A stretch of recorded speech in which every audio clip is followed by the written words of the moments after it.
Terima kasih atas kesempatan yang diberikan kepada saya. Saat ini saya akan menjelaskan serta memberikan contoh mengenai N-Queen dan D-Queen. Yang pertama adalah N-Queen. N-Queen digunakan untuk memasukkan data ke dalam queen, sama seperti push dalam stack. Sebelum memasukkan data ke dalam antrian, kita harus mengecek terlebih dahulu apakah queen atau antrian sudah penuh atau belum. Kalau belum, maka kita harus mengecek apakah head sudah berada pada nilai 0 atau belum. Ini sangat penting karena head tidak akan lebih dari 0. Perlu diperhatikan yang akan bergerak terus adalah tail, sedangkan head hanya petunjuk urutan paling depan, sehingga nilainya tidak pernah lebih dari 0. Kecuali antrian kosong, maka posisi head dan tail akan menjadi -1.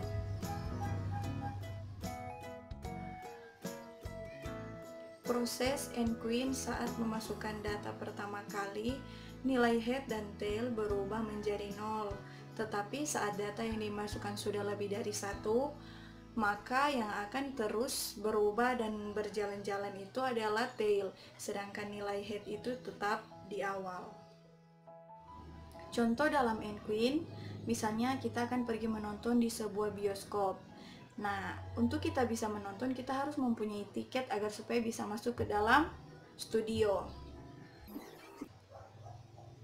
Sebelum petugas bioskop memberikan tiket kepada sang pembeli tiket, petugas bioskop mengecek terlebih dahulu apakah masih ada kapasitas atau kursi kosong di dalam bioskop tersebut,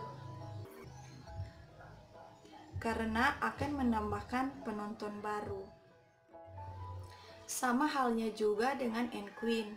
Ketika kita akan memasukkan atau menambahkan data baru, kita harus memastikan terlebih dahulu apakah masih ada kapasitas ruang untuk kita tambahkan data baru tersebut.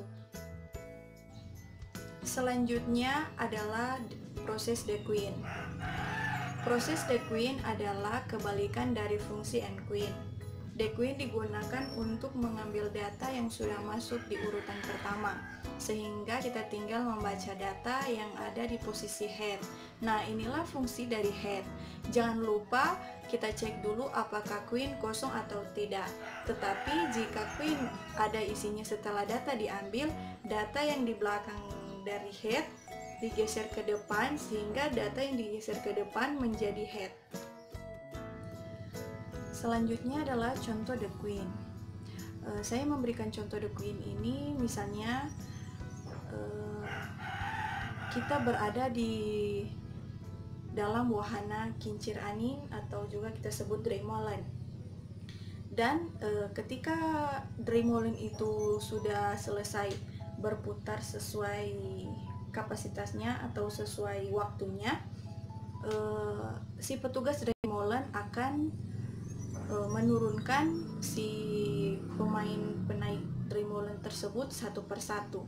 Nah, dan yang akan dikeluarkan pertama di Draaimolen tersebut orang yang naik pertama di dalam Draaimolen tersebut. Setelah orang pertama keluar, si petugas akan mengeluarkan orang yang naik kedua di dalam Draaimolen tersebut, dan begitu seterusnya sampai habis. Jadi orang yang naik duluan, mereka yang keluar duluan di Draaimolen tersebut. Sama halnya juga dengan D-Queen. Ketika kita akan mengeluarkan data di dalam queen itu, data di dalam antrian itu, data yang kita keluarkan adalah data yang pertama kita masukkan di dalam queen.